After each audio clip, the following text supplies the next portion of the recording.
আসসালামু আলাইকুম ও রহমতুল্লাহি ওবারাকাতু। ইসলামের অস্তিত্ব রক্ষা ও ইসলামের সঙ্গে এই জাতির বন্ধন অটুট রাখতে হলে অবশ্যই বাংলা ভাষা ও সাহিত্যে পূর্ণ অধিকার ও কর্তৃত্ব নিশ্চিত করতে হবে। নিজের চরিত্র সম্পর্কে চিন্তা করো, খ্যাতি সম্পর্কে নয়। কারণ তুমি যে রকম তোমার চরিত্র সেটাই বহিঃপ্রকাশ করে।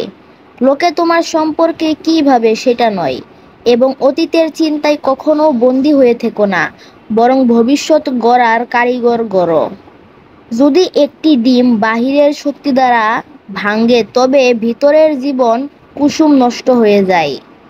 আর যদি ভিতরের শক্তি দ্বারা ভাঙে তবে নতুন জীবন শুরু হয়। সব মহান জিনিস ভিতর থেকে শুরু হয়। সুতরাং তুমি তোমার ভিতরটা বা অন্তরটা সুন্দর করো। বড়দের উপদেশ মানতে হয়, এই জন্য নয় যে তারা সবসময় ঠিক কথা বলবেন, বরং শুনতে হয় কারণ হলো তাদের ভুল করার অভিজ্ঞতা বেশি। সাফল্যের সাথে আত্মবিশ্বাস আসবেই, কিন্তু সাফল্য তখনই আসে যখন তুমি আত্মবিশ্বাসী হবে। তাই তুমি প্রতিদিন আত্মবিশ্বাসের সাথে শুরু করো। খুচরো পয়সা বেশি আওয়াজ করে, কিন্তু বেশি টাকার নোট কোনো আওয়াজ নেই। তাই জীবনে যখন নিজের মূল্য বাড়বে তখন শান্ত থাকার চেষ্টা করো। জীবনে কিছুটা ঝুঁকি নিতে হয়, আর এই ঝুঁকিতে যদি তুমি জিতে যাও তবে তুমি নেতৃত্ব দিতে পারবে, আর যদি হেরে যাও তবে পরামর্শ দিতে পারবে। মাদ্রাসা হলো পৃথিবীর শ্রেষ্ঠ কর্মশালা, যেখানে মানুষের জীবন গড়ার সাধনা করা হয় এবং দ্বীনের দায়ী ও ইসলামের সিপাহী তৈরি হয়। মাদ্রাসা হলো ইসলামী বিশ্বের বিদ্যুৎ কেন্দ্র, যেখান থেকে শুধু মুসলিম জনপদে নয় বরং সমগ্র মানব বসতিতে বিদ্যুৎ বিতরণ করা হয়। দুনিয়াতে কত কারখানায় কত কিছু তৈরি করা হয়, কিন্তু মাদ্রাসা হলো এমন আধ্যাত্মিক কারখানা যেখানে অন্তর ও অন্তর্দৃষ্টিকে ইসলামের সাথে ঢালাই করা হয়। আমি আমার সারা জীবনের অভিজ্ঞতা দিয়ে দুটি বিষয়কে কামিয়াবি ও সফলতার চাবিকাঠিরূপে সাব্যস্ত করেছি। তা হলো ইখলাস ও ইখতিসাস, অর্থাৎ নিয়তের বিশুদ্ধতা ও বিষয়ের বিশেষজ্ঞতা। প্রথম কথা, আমি যা কিছু করব, পড়াবো এবং শিখাবো তা শুধু আল্লাহ তাআলার জন্যই হবে, আল্লাহকে খুশি করার জন্যই করব। দ্বিতীয়, সব বিষয়ে সাধারণ জ্ঞান অর্জন করব, কিন্তু অন্তত কোনো একটি বিষয়ের উপর পূর্ণ যোগ্যতা অর্জন করব।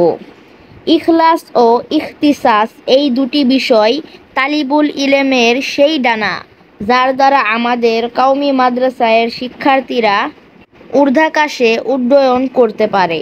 আল্লাহর সঙ্গে মুআমালা হবে ইখলাসের, আর ইলমের সঙ্গে মুআমালা হবে ইখতিসাসের।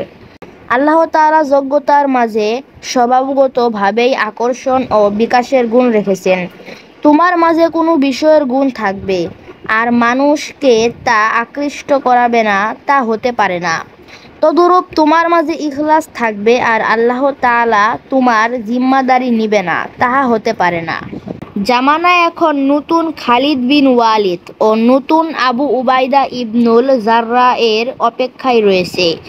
তাদের পাক রূহের উপর বর্ষিত হোক আল্লাহ তাআলার লক্ষ কোটি রহমত। তাদের নমুনা তো কিয়ামত পর্যন্ত। আর ডেকে ডেকে বলছে, তলোয়ারদের জিহাদ তো আমরা করেছি, বুকের রক্ত যত প্রয়োজন ঢেলে দিয়েছি। যখন ওই ডাক এসেছে ছুটে গিয়েছি, ঝাঁপিয়ে পড়েছি। বাতিলের বিরুদ্ধে তোমাদের আজ লড়তে হবে, শিক্ষা, সাহিত্য ও সংস্কৃতির ময়দানে এবং চিন্তা, মতবাদ ও দর্শনের জগতে। কেননা নবুয়াতে মুহাম্মাদীর উপর আজ তলোয়ারের হামলা যতটা না চলছে, তার চেয়ে বেশি চলছে যুক্তি প্রমাণের হামলা, চিন্তা ও দর্শনের হামলা। সুতরাং নতুন যুগের নতুন জিহাদের জন্য তোমরা একদল মুজাহিদ তৈরি হও। অবসর থাকার চেয়ে কাজে লিপ্ত থাকা উত্তম, যদিও তা দুনিয়াবি কোনো কাজ হয়, আর এতেই রয়েছে নিরাপত্তা। কারণ মানুষ অবসর থাকলে শয়তান তাকে বিভিন্ন রকমের খারাপ কাজের কুমন্ত্রণা দেয়। যে জ্ঞান আজ তোমাকে গুনাহ থেকে বিরত রাখতে পারে না, সে জ্ঞান তোমাকে আখিরাতে দুজকের আগুন থেকেও বাঁচাতে পারবে না। একজন মহিলা সুন্দর হওয়ার চাইতে বেশি প্রয়োজন তার চরিত্রবান হওয়া। আল্লাহ তাআলার নিয়ামত পেয়ে গর্বিত হওয়ার নাম অহংকার। তবে এই নিয়ামতকে আল্লাহ তাআলার বিশেষ দান মনে করে নিজের অযোগ্যতার কথাটা স্মরণ করার নাম শুকর। প্রকৃত জ্ঞানী লোকেরা কথা কম বলে কিন্তু কাজ করে অনেক বেশি। কোরআন শরীফ শুদ্ধ করে পড়ুন। কোরআন শরীফকে সম্মান করুন। কোরআন শরীফের বাহককে সম্মান করুন। তাহলে তোমাদের কোনো অভাব থাকবে না। জীবনের সেই মুহূর্তগুলো কি কাজে আসবে যা কারো খেদমত ও কল্যাণে ব্যয় হবে না?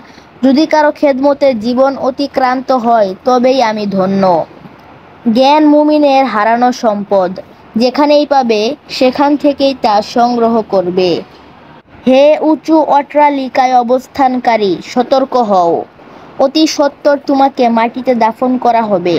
আখিরাতের তুলনায় এ দুনিয়ার জগৎ অতি অল্প এবং কবরই হলো আমাদের প্রত্যাবর্তন স্থল। যে ব্যক্তি নফসের গাড়ে এক পা রাখতে পারবে তার অপর পা হবে জান্নাতে। বন্ধু, তুমি যদি নফসের ইসলাহ চাও তবে আল্লাহ ওয়ালাদের সোহবতকে জরুরি মনে করো। আল্লামা তিবি রহমতুল্লাহি আলী এর মূল্যবান বাণী। জ্ঞানী ব্যক্তিদের প্রথমে উচিত হলো সে যখন অন্য মুসলমান ভাইয়ের সমালোচনা করতে উদ্বুদ্ধ হয় তখন সে অপরাধ তার মাঝে আছে কিনা এটা নিরীক্ষণ করা। যদি সে তা হতে মুক্ত হয় তবে সে ব্যাপারে অন্যের সমালোচনা করতে হতে বিরত থাকাই শ্রেয়। প্রত্যেক মানুষ অন্যের দোষই দেখে থাকে এবং নিজের দোষের ব্যাপারে সে হয় অন্ধ। তুমি সেই মহান সত্তার কাছে শির অবনত করো যিনি চিরঞ্জীবী এবং যিনি অক্ষয় প্রভুত্বের অধিকারী। কেননা তুমি যদি এখন আমার মর্যাদা ও সম্মানের অভিভূত হয়ে আমাকে সেজদা করো, কিন্তু আমি যখন কবরবাসী হব তখন আমি আমার প্রভাব হতে বিরত থাকব, তখন সেজদা করার প্রয়োজন বোধ হবে না। সুতরাং অস্থায়ী বস্তুর প্রভাবে প্রভাবিত না হয়ে সর্বদা চিরঞ্জীব সত্তা আল্লাহ তাআলার কাছেই মাথা অবনত করবে। ইমাম আবু আবদুল্লাহ শামসুদ্দিন ইবনে কাইয়ুম জাওজি রহমতুল্লাহি আলী এর বাণী। প্রবৃত্তির বিরুদ্ধে জিহাদের স্তর চারটি। ১. সত্য দিন বা ইসলাম শিক্ষা গ্রহণ করা। ২. দিন শিক্ষা গ্রহণের পর তা নিজের জীবনে বাস্তবায়ন করা। ৩. নিজে যা শিক্ষা গ্রহণ করেছে তা অন্যকে শিক্ষা দেওয়া। ৪. ইসলামের বিধানকে তুলে ধরতে গিয়ে কোনো বিপদ আসলে ধৈর্য ধারণ করা ও কষ্ট স্বীকার করা। শয়তানের বিরুদ্ধে জিহাদের স্তর দুইটি। ১. দিন সম্পর্কে যে কোনো ধরনের সন্দেহ সংশয় দূর করা। ২. কুপ্রবৃত্তিকে প্রতিরোধ করা। কাফির ও মুনাফিকদের বিরুদ্ধে জিহাদের স্তর চারটি। ১. অন্তর দিয়ে কুফরি ও নেফাকের কাজটিকে ঘৃণা করা। ২. মুখের কথা দ্বারা তা প্রতিরোধ করা। ৩. এ পথে সম্পদ ব্যয় করা। ৪. নিজের জীবন আল্লাহ তাআলার রাস্তায় উৎসর্গ করা। শাইখুল হাদিস আনোয়ারুল হক দাবাত বারকাতুহু এর মূল্যবান বাণী। মেয়েদের কিছু গুণ বা বৈশিষ্ট্য। পৃথিবীর চারটি দিক, ঘরের চারটি দিক, খাটের চারটি কোণ, কবরের চারটি কোণ। ১. মেয়েদের চারটি জিনিস কালো হতে হবে। ১. মাথার চুল। ২. চোখের পালক। ৩. চোখের ভ্রু। ৪. চোখের পুঁটুলি বা চোখের ভিতরের কালো অংশ। ২. মেয়েদের চারটি জিনিস সাদা হতে হবে। ১. শরীর। ২. দাঁত। ৩. পায়ের নলা। ৪. চোখের ভিতরের সাদা অংশ। ৩. মেয়েদের চারটি জিনিস লাল হতে হবে। ১. জিহ্বা। ২. গাল। ৩. ঠোঁট। ৪. দাঁতের মাড়ি। মেয়েদের চারটি জিনিস গোল হতে হবে। ১. মাথা। ২. চেহারা। ৩. হাতের বাহু। ৪. পায়ের গোড়ালি। ৫.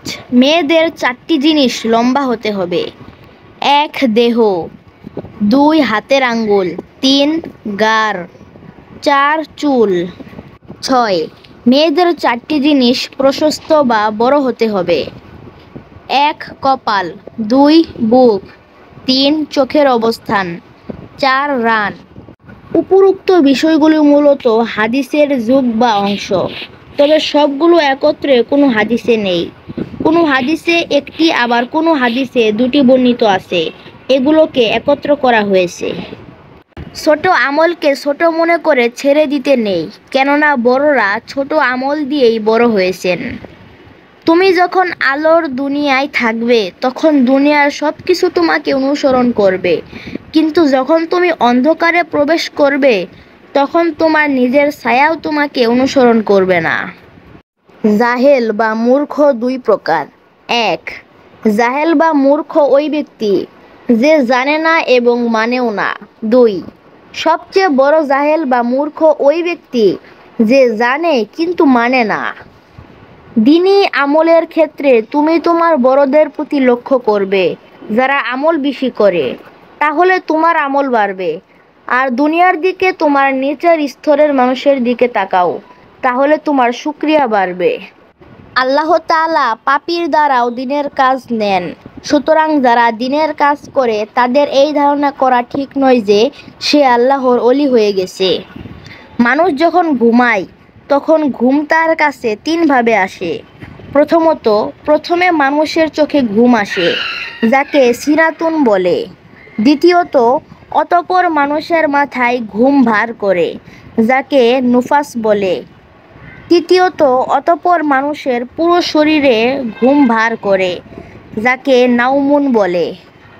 মাঝে মাঝে কাচের দ্বারাও হীরা চূর্ণিত হয়, তাই বলে কাচের দাম বাড়ে না আর হীরার দাম কমে না।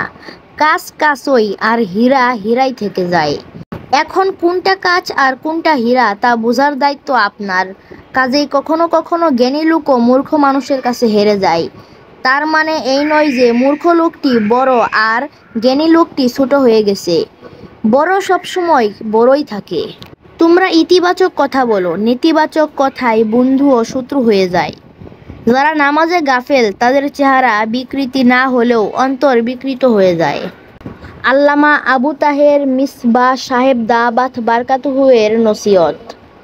যখনই কোনো সফল ব্যক্তির দিকে তাকাবে দেখতে পাবে তার অনেক সুনাম ও খ্যাতি, কিন্তু দেখতে পাবে না সেই সব আত্মত্যাগগুলোকে যেগুলো ওই সাফল্যকে এনেছে। ফুল ও ফুলের কাঁটা মিলেই জীবনের সৌন্দর্য। কাঁটার আঘাত যারা এড়িয়ে চলতে চায়, শুধু ফুলের পাপড়ির মাধ্যমে জীবন সাজাতে চায়, এবং জীবনের কঠোরতা থেকে যারা পলায়ন করে আর জীবনের কোমল রূপটুকু দেখতে ভালোবাসে, তারা শেষ পরিণামে আসলে জীবনের সৌন্দর্য থেকেই মাহরুম হয়। আল্লাহ তাআলা মানুষকে কলম দিয়ে শিক্ষা দান করেছেন, অতএব তোমাকে কলমওয়ালা হতে হলে প্রথমে আল্লাহওয়ালা হতে হবে। যোগ্যতা অর্জনের তারতিব হলো সঠিক চিন্তা, চরিত্র, আমল ও লেখাপড়া। এই শর্তগুলো যদি যথাযথভাবে পুরা করা যায় তাহলে এমন যোগ্যতা অর্জন হবে যার পর কর্মক্ষেত্রের কোনো অভাব হবে না। ইলম অর্জিত হয় 3 ভাবে। 1 নম্বর, আল্লাহ তাআলার সাথে সম্পর্ক রাখা। 2 নম্বর, কিতাবের সাথে সম্পর্ক রাখা। 3 নম্বর, উস্তাদের মুখ থেকে সরাসরি শ্রবণ করা। যাদের সময় কেটে যায় সুখের নিদ্রায়, তারা পিছিয়ে পড়ে সামনে চলার কাফেলায়। হোঁচট খাওয়া মানে হেরে যাওয়া নয়, জয়ের অনীহা থেকে পরাজয় শুরু হয়। আত্মসমালোচনায় আত্ম উন্নতির পথ তৈরি করে দেয়, পক্ষান্তরে আত্মতুষ্টি ডেকে আনে ক্ষতি ও বরবাদি। বহু গ্রন্থের লেখক হযরত মাওলানা হেমায়েত উদ্দিন সাহেব দাওয়াত বারকাতুহু এর বাণী। কারো দরবারে বেশি লোক যাওয়া বা ভক্ত মুরিদের সংখ্যা বেশি হওয়া কিংবা সমর্থক বেশি হওয়া হক্কানি হওয়ার দলিল নয়। একাধিক আয়াত ও হাদিস দ্বারা প্রমাণিত যে হকপন্থী লোক সংখ্যায় কম হতে পারে। যেমন হযরত নূহ আলাইহিস সালাম ৯৫০ বৎসর দাওয়াত দেওয়ার পরও অনুসারীর সংখ্যা ছিল মাত্র ৮০ থেকে ৮২ জন। কওমের অবশিষ্ট সকলেই ছিল তার বিরোধী। আল্লাহ তাআলার কাছে সবচেয়ে বড় চাওয়া হচ্ছে ক্ষমা চাওয়া, আর সবচেয়ে বড় পাওয়া হচ্ছে ক্ষমা পাওয়া। যারা মুক্তাদায়ে কাউম তাদের উচিত সবার সামনে নিজের অবস্থানকে পরিষ্কার রাখা। মিথ্যা বারবার শুনতে শুনতে নিজের ভিতর দুর্বলতা আসে। যে কথাটা সে শুনে সেটাই সত্য বলে মনে হয়। সন্তান হলো মাতা পিতা নামক গাছের ফল। অতএব ভালো গাছ তথা ভালো মাতা পিতা না হলে ভালো ফল তথা ভালো সন্তান পাওয়া যাবে না।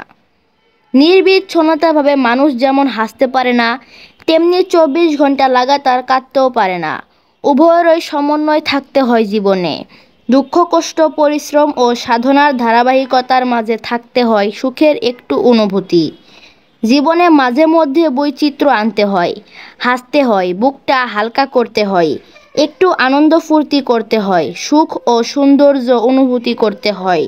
জীবনের জ্বালা যখন দীর্ঘায়িত হতে থাকে তখনই প্রয়োজন হয় একটু শান্তি, স্বস্তি আর পারস্পরিক মায়া মমতার। এই তো বিনোদন। মানুষের রীতিনীতি, আচার আচরণ, অভ্যাস ও আদব কায়দা গড়ে ওঠে তারই বিশ্বাসের জীবন ভঙ্গির ভিত্তিতে। পড়াশোনা তাহকিক সহকারে করা চাই, নচেৎ এই শিক্ষা সাময়িকের জন্য হবে, কিন্তু দীর্ঘস্থায়ী হবে না। তাকদির আল্লাহ তাআলার অসীম ক্ষমতার পরিকল্পনা, যা সসীম জ্ঞানে বুঝতে চাওয়া নির্বুদ্ধিতা। শ্রেষ্ঠ সংবাদপত্র রিপোর্টার তারা, যারা কঠিন ও জটিল বিষয়কেও অধিকাংশ পাঠকের কাছে অনববোধগম্য করে পেশ করতে পারে। কোনো অলৌকিক বা অদ্ভুত ধরনের কিছু দেখতে পারাও কাহারও হক হওয়ার দলিল নয়। অদ্ভুত কিছু অনেকভাবে দেখানো যায়। খাঁটি সাধনার মাধ্যমেও দেখা যায়, বুজুর্গির শক্তিতেও দেখানো যায়, আবার জাদুটোনার মাধ্যমেও দেখানো যায়। যারা কিছু মোতায়ালা করে বা কিছু জেনেই মনে করে যে আমি অনেক কিছু জেনে গেছি, এটা বড় বোকামি ও শয়তানি। এমনটি মনে করলে কিছু জানা যাবে না। তুমি যদি আলেম হয়ে সাধারণ মানুষের মাঝে কাজ করতে চাও, তাহলে নিরপেক্ষ হও, কারো বিপক্ষে বা কারো পক্ষে যেও না। কে কি করলো তা না দেখে নিজের দায়িত্বের ব্যাপারে দায়িত্ববোধ হও। নিজেকে যতটুকু দায়িত্ব দেওয়া হয়েছে ততটুকু পালন করো। কাউকে ছোট করে নিজে বড় হওয়ার চেষ্টা করো না। নিজে নিজের যোগ্যতা দিয়ে বড় হওয়ার চেষ্টা করো। তাকওয়া অর্জন করতে হলে নেককার লোকদের সঙ্গে, অর্থাৎ যাদের মধ্যে তাকওয়া আছে তাদের সঙ্গে উঠা বসা করো, তাদের সহবতে থাকো। মানুষের মাঝে মিথ্যা বেড়ে গেলে হত্যাকাণ্ড বেড়ে যায়, ফলে মানুষের নিরাপদ জীবন চরমভাবে বিঘ্নিত হয়।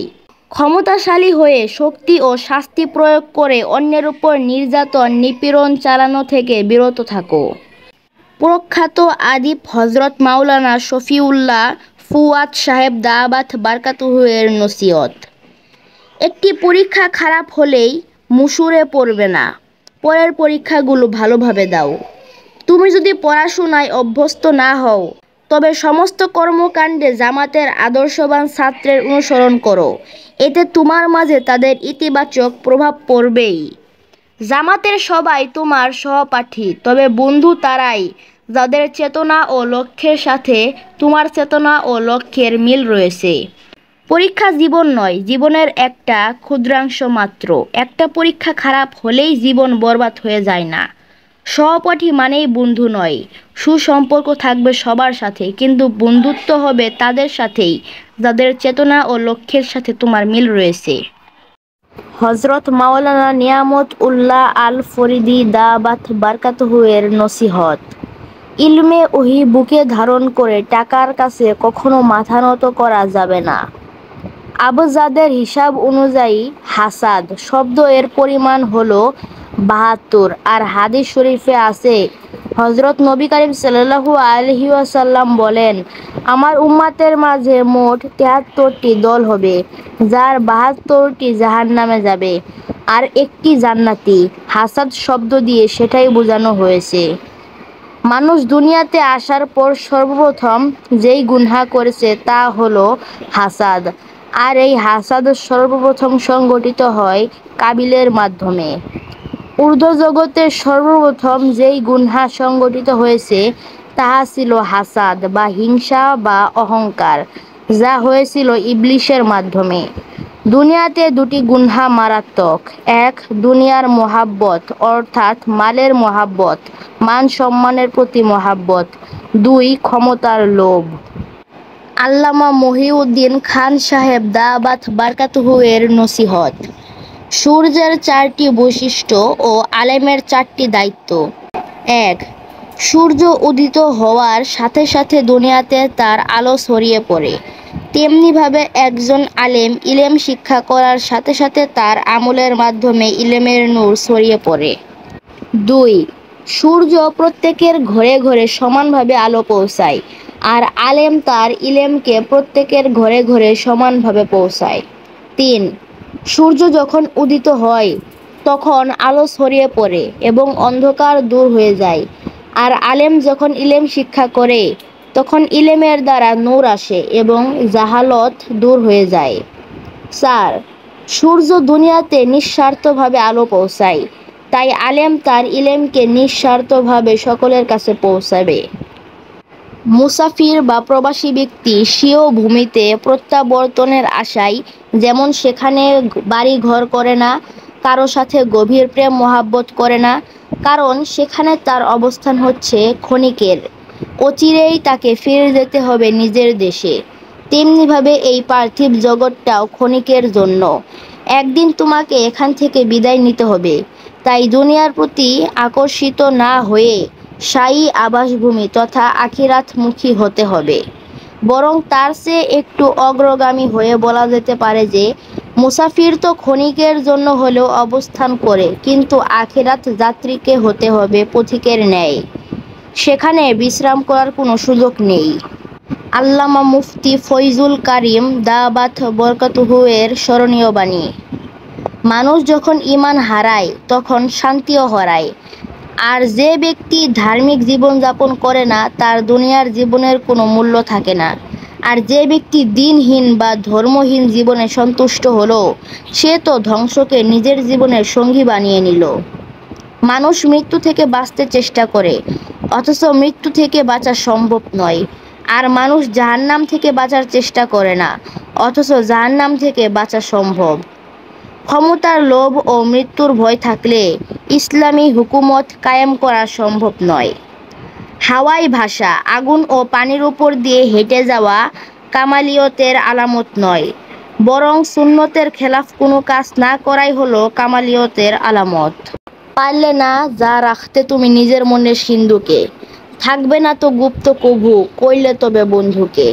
হযরত মাওলানা রফিকুল ইসলাম সাহেব দাওয়াত বারকাতুহু এর কিছু কথা। তুমি যখন দুনিয়াতে এসেছো তখন আজান ইকামত হয়েছে কিন্তু নামাজ হয়নি। আবার যখন এই দুনিয়া থেকে মৃত্যুবরণ করবে তখন শুধু নামাজ হবে, আজান ও ইকামত হবে না। মানুষ যত বেশি কথা বলে তত বেশি ভুল হয়, আর যত বেশি ভুল করে তত বেশি গুনাহ হয়, আর যত বেশি গুনাহ করে তত বেশি জাহান্নামের দিকে ধাবিত হয়। স্বপ্নের সীমান্তে গাংচিলগুলো চিরদিন স্বপ্নময় উর্মিমালার সাথে নৃত্য, আর সেই নৃত্যকে কেউ অবলোকন করে না, উর্মির আড়ালেই চাপা পড়ে রয়। মুফতি মাহমুদুল হাসান জামশিদ সাহেব দাওয়াত বারকাতুহু এর উপদেশ।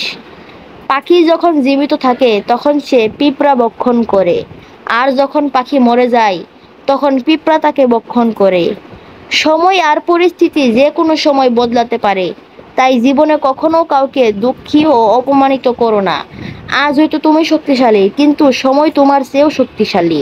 একটি বৃক্ষ থেকে লক্ষ লক্ষ দেশলাই কাঠি তৈরি হয়, কিন্তু লক্ষ লক্ষ বৃক্ষ জ্বালানোর জন্য একটি দেশলাই কাঠি যথেষ্ট। তাই সকলের সাথে সদ্ব্যবহার করুন। তুমি দুশ্চিন্তাগ্রস্ত হও না। তুমি যদি দুশ্চিন্তাগ্রস্ত হও তবে তুমি তোমার মন মানসিকতার ক্ষতি করলে এবং তোমার ঘুমকে বিনষ্ট করলে। আল্লামা আহমদ ঈসা সাহেব দাওয়াত বারকাতুহু এর নসিহত। বেশি কেনাকাটা, চাহিদা পূরণ করা দিলকে শক্ত করে, যা পরিবারে অশান্তি বয়ে আনে। পক্ষান্তরে আমল দ্বারা দিল নরম হয়, যা পরিবারে শান্তি বয়ে আনে। নিজের জীবনকে নিজেই গড়তে হবে, নিজের জীবন অন্য কেউ গড়ে দিবে না। দুনিয়ায় প্রকৃত বন্ধু আল্লাহকে ছাড়া কাউকে পাবে না। তাই আল্লাহকে পাওয়ার জন্য নামাজকে তোমার জীবনের শিরোনাম বানাও। যার আমল তাকে পিছনে ফেলে দেয় তার বংশমর্যাদা তাকে সামনে অগ্রসর করাতে পারে না। তবে ইলম এবং আমলের সাথে যদি বংশমর্যাদাও থাকে তাহলে তো সোনাই সোহাগা। রুটিনবিহীন জীবন শুকনো পাতার মতো উড়তে থাকে। ইবনে সিনান রহমতুল্লাহি আলী যখন কোনো বিষয়ে আটকিয়ে যেতেন তখন সাথে সাথে উজু করে 2 রাকাত নামাজ আদায় করতেন। তখন তার মাসআলা স্মরণ হয়ে যেত। তাই তোমরাও এর উপর আমল করো। যাদের উপর আল্লাহ তাআলা রহমতের দৃষ্টি থাকে তাদেরকে আল্লাহ তাআলা বিভিন্ন পরীক্ষা দিয়ে থাকেন। গতকাল চলে গিয়েছে, আগামীকাল অনিশ্চিত। তাই আজকেই সুবর্ণ সুযোগ। আপনার পাপগুলোর জন্য আল্লাহ তাআলার কাছে ক্ষমা চেয়ে নিন। কোনো ব্যক্তি ওই পর্যন্ত বড় আলেম হতে পারবে না যতক্ষণ পর্যন্ত সে 3 শ্রেণীর লোক থেকে ইলম না শিখবে। 1. তার বড়দের থেকে। 2. তার সমপর্যায়ের লোক থেকে। 3. তার ছোটদের থেকে। শিক্ষা মানুষকে আলোকিত করে, আবেগ মানুষকে নষ্ট করে, বিবেক মানুষকে বাঁচায়, আনন্দ মানুষকে হাসায়, ধৈর্য মানুষকে উন্নত করে, অহংকার মানুষকে পতন করে, সত্য মানুষকে মুক্ত করে, মিথ্যা মানুষকে ধ্বংস করে। হযরত মাওলানা আহমদ মাইমুন দাবাত বারকাতুহু এর কিছু কথা। আল্লাহর প্রতি তাওয়াক্কুল বা ভরসা করার অর্থ এই নয় যে চেষ্টা তদবির বন্ধ করে বসে থাকবে, বরং ন্যায়সঙ্গতভাবে প্রচেষ্টা অব্যাহত রেখে তাকদীরের উপর ভরসা করবে। যেমন পাখি সম্প্রদায় আল্লাহর প্রতি ভরসা রেখে খাদ্যের অন্বেষণে বের হয়, ফলে তারা পরিতৃপ্ত হয়ে সন্ধ্যায় ফিরে আসে আপন নীড়ে। হযরত মাওলানা আশেম উমর এর কিছু কথা। ছাপা অক্ষরে লেখা সব কথাই যে সত্য তা নয়, বরং যে মানুষ মুখে মিথ্যা বলে সে হাতেও মিথ্যা লিখতে পারে। মুখে মিথ্যা বলার চেয়ে হাতে মিথ্যা লেখা আরও অনেক সহজ। প্রতিটি মানুষ যেমন আলাদা, তাদের স্বপ্নও আলাদা। কারো স্বপ্নের সাথে কখনো কারো স্বপ্ন মিলবে না। অনেক মন্দ সংবাদও সূক্ষ্মভাবে বিবেচনা করলে দেখা যায় সংবাদটা আসলে মন্দ না, ভালো। বিভিন্ন মনীষী ও উলামায়ে কিরামদের বাণী। মানুষকে যাচাই করতে বা চিনতে হলে সর্বপ্রথম তার সাথে অর্থের লেনদেন করা উচিত। ইমাম মুহাম্মদ রহমতুল্লাহি আলী। যার লেনদেন সহি নয়, হালাল হারামের তারতম্য করে না, সে জাহেদ বা পরহেজগার নয়। ইমাম মুহাম্মদ রহমতুল্লাহি আলী। এ দেশে ইসলাম কুচুরি পানার ন্যায় ভেসে আসেনি, এসেছে রক্তের স্রোতে। আল্লামা সাইখুল হাদিস রহমতুল্লাহি আলী। যে কাজের প্রতি তোমার গুরুত্ব আছে সে কাজ তোমার হয়েই যাবে। আল্লামা ইউসুফ বানুরী রহমতুল্লাহি আলী। সকল আমলের সর্বোত্তম আমল হচ্ছে গোপন গুনাহ পরিহার করা। জৈনক প্রশ্নকারী প্রশ্ন করল, হুজুর তা কিভাবে? তিনি বললেন, যে ব্যক্তি গোপন গুনাহ সমূহ বর্জন করে প্রকাশ্য গুনাহ সমূহ সে অবশ্যই বর্জন করবে। তেমনি যার ভিতর দিক তার বাহির অপেক্ষা উত্তম, বেশক তিনি বুজুর্গ ও শ্রেষ্ঠ ব্যক্তি এবং তা তার শ্রেষ্ঠত্বরই দলিল। যার জাহের বাতেন তথা প্রকাশ্য অপ্রকাশ্য উভয় বরাবর, তা তো সমান সমানের ব্যাপার। আর যার প্রকাশ্য ও বহির্ভাগ তার অভ্যন্তর অপেক্ষা উত্তম ও সুন্দর, সে হচ্ছে জালেম অত্যাচারী সীমালঙ্ঘনকারী। হযরত আব্দুল্লাহ আনতাকি রহমতুল্লাহি আলী।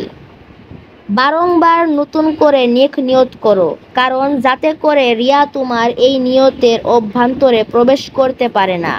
হযরত ইকরিমা রহমতুল্লাহি আলী। পিঠে বেত্রাঘাত সহ্য করা আমার পক্ষে অতি সহজ, কিন্তু নেক নিয়ত বড়ই মুশকিল। হযরত নুআইম বিন হাম্মাদ রহমতুল্লাহি আলী। কোনো আলেম ততক্ষণ পর্যন্ত আলেম রূপে পরিগণিত যতক্ষণ তিনি এ কথা মনে করেন যে এ শহরে বা এ অঞ্চলে আমার চেয়ে বড় আলেম বর্তমানে আছেন। তাই যখনই তিনি এ ধারণা করেন যে বড় আলেম তো শুধু আমি, তখন তিনি আর আলেম থাকেন না, বরং জাহেল ও গণ্ড-মূর্খে পরিণত হন। হযরত আব্দুল্লাহ ইবনে মুবারক রহমতুল্লাহি আলী। যে ব্যক্তি ইলম ও জ্ঞান সম্পর্কে ইখলাসের দাবিদার, লোকেরা যখন তাকে মূর্খ, রিয়াকার ইত্যাদি আখ্যায় ভূষিত করে, তখন যেন সে নিজেকে পরীক্ষা করে দেখে এসব শুনেও যদি অন্তরে আনন্দ অনুভব করে তবে তার দাবি সত্যি বাস্তব। আর যদি তাতে মনে আঘাত লাগে তাহলে অবশ্যই সে রিয়াকার। তিনি আরও বলেন, দুনিয়াদার আলেমের সাহচর্য থেকে দূরে থাকো, অন্যথায় তার আমল শূন্য ইলেম ও বাকপটুতার জোরে এবং আলেমদের প্রশংসাবাণীর অন্তরালে তোমাকে ধোঁকাগ্রস্ত করে ছাড়বে। হজরত সালেহ মুররি রহমতুল্লাহি আলী। আমি এক নাগারে 20টি বৎসর ইমাম মালিক রহমতুল্লাহি আলীর খেদমতে কাটিয়েছি।